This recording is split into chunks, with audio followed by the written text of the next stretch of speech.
I'm just going to go ahead and start talking if it's okay. This has been a wonderful evening. Stanislaw Lem is a truly wonderful writer. I've loved him all my life. But you guys have two of the great writers here in the Czech Republic that Kafka never reaches the castle. The castle is still one of the greatest books ever written, period.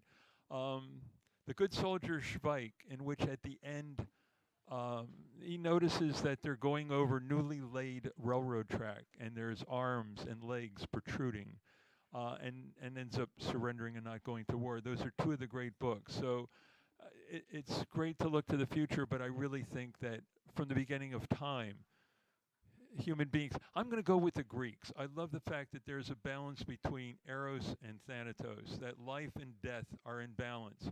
And as writers and as philosophers and as students and as whatever, your job is to put what you can on the life side of that balance, because people are going to be putting death on the death side all the time.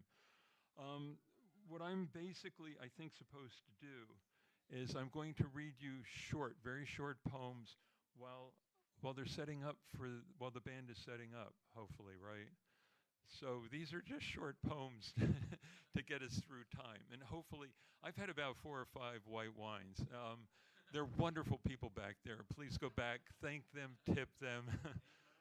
I love this city, by the way. This is a gentle, beautiful city.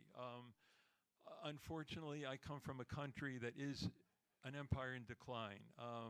For us, 9/11 was Rome's 405 or 410, whichever date you want to take. Trump is one of the evilest emperors. Not really. He's a fairly evil emperor.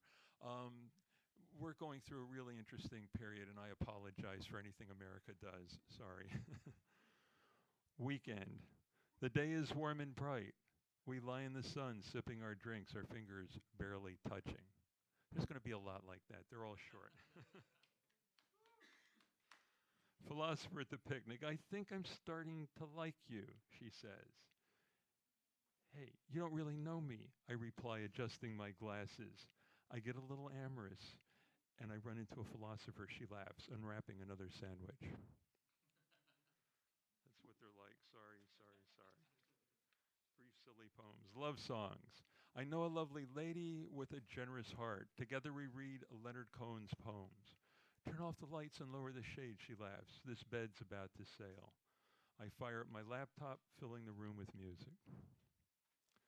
Round the world cruise. She smiles at me, then leans back in her deck chair as we end our vacation with a cruise across the Pacific. A full moon shines high above the dark waters. I twist in my seat and return her smile, wondering how much money we still have left in the bank. They're short, ridiculous poems. I'm so sorry. It's funny because this is actually an old book. The new book, the copies I brought of my new book, I've basically given away.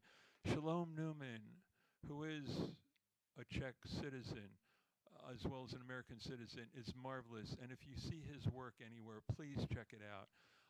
He is sort of one of the futures of art. He does these pieces called mini Americas, and they're roughly, let's say, 2.5 feet by about 4 feet, framed, and they're heads made out of broken toys. And they have a motion detector, and as you approach them, they turn on, and then they tell you a story. So they're multidimensional. He calls his art fusion art, and he has done performances here in Prague. He's a wonderful human being. Oh, he did the cover for this. And he showed it to me today, and I said, what the heck? I'll read some poems from it. Jet.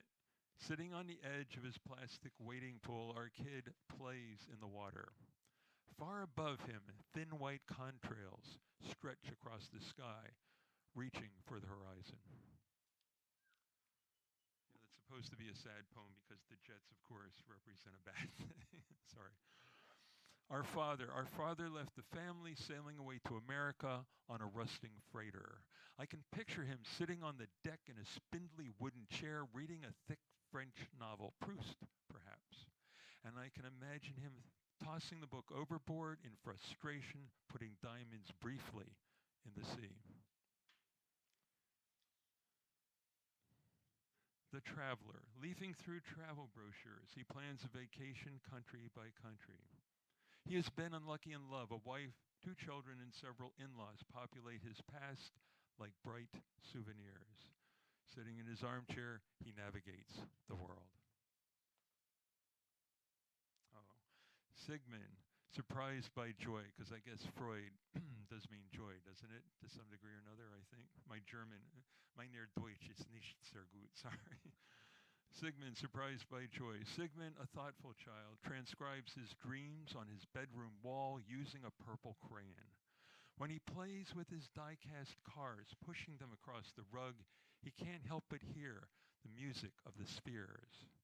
Sigmund asks his mother, can we stay up late tonight and watch the stars come out? Oh, do they have Chinese fortune cookies here? Oh, okay, this is genuinely three fortunes, Chinese future. Number 1, keep your poise. Number 2, creative artistic study is favored. Number 3, just try to avoid careless errors.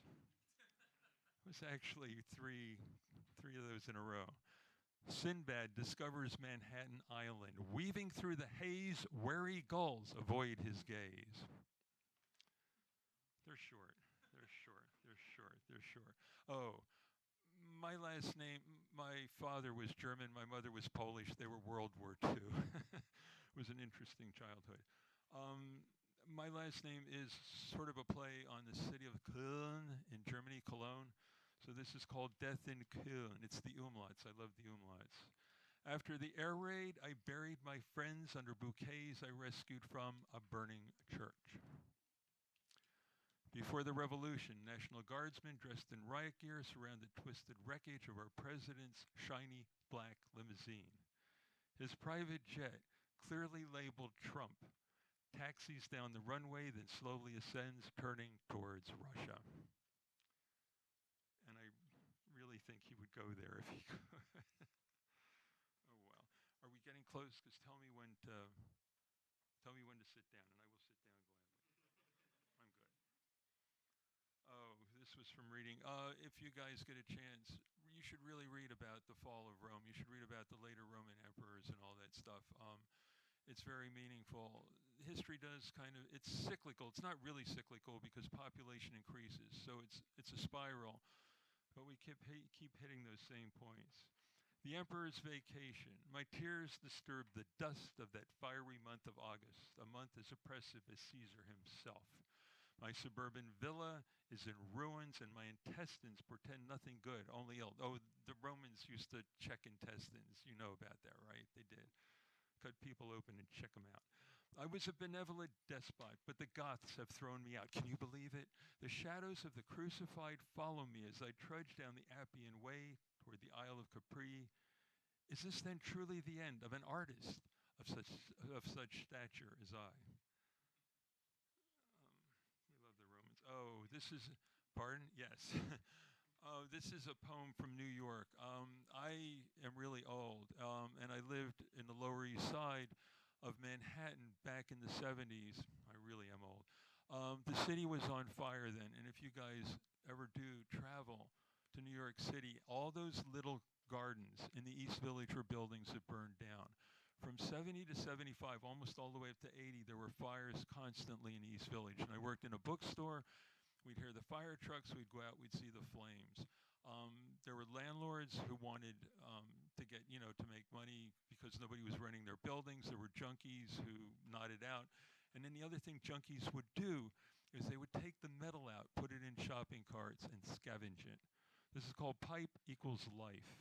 She takes her shopping cart out to scrounge for scrap metal. Her kid screams. She slaps him behind an ear where no one will see. She drags her kid and her shopping cart down past the fires, flickering inside trash cans, past the bums in their huddle, down to the blocks of gutted buildings.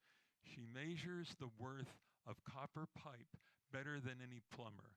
Pipe equals life, which meant that she needed the money. Oh, that's a bad one. Sorry.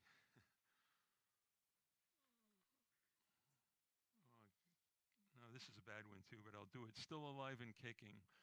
A marble shadow dogs my steps. The grave has touched my face. I live in a world of steel beds, yellowed sheets, and empty rooms.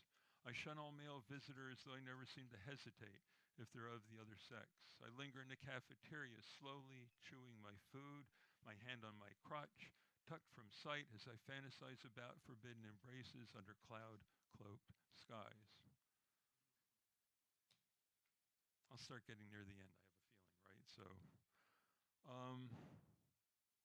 The best of everything. Sitting in the basement beside an empty freezer, I hear this noise inside me, and I'm not even hungry. They're all short. Sorry. Here we go. My golden alibi. The evening moon climbs up the sky as the tide sweeps in from Europe black and silver, filling my ears with the sound of surf. It brings back the film, which was wonderful. This has been a wonderful evening. I tell myself to go, but I get such a feeling each time the moon glides beneath a cloud, then rises above it, flooding the beach with light. I'll just do a few more. Bathroom retreat. The little wooden boat on your bathtub tray breaks my heart, but it was utter peace I found sitting on the cold white floor. Oh, and these will be the last two. The vision. Heat waves shimmer just above the surface of the concrete patio. My wife goes into the house to make another pitcher of margaritas. I lean back in the lawn chair and adjust the towel under my head. I look up and a wheel of fire fills the sky. And I'll end it with make love, not war. Knowing that one can love and perhaps be loved in return, it seems a miracle to me that men still fly over mountains to kill. You guys, the future is yours. Please, please, please make it a good one. Thank you.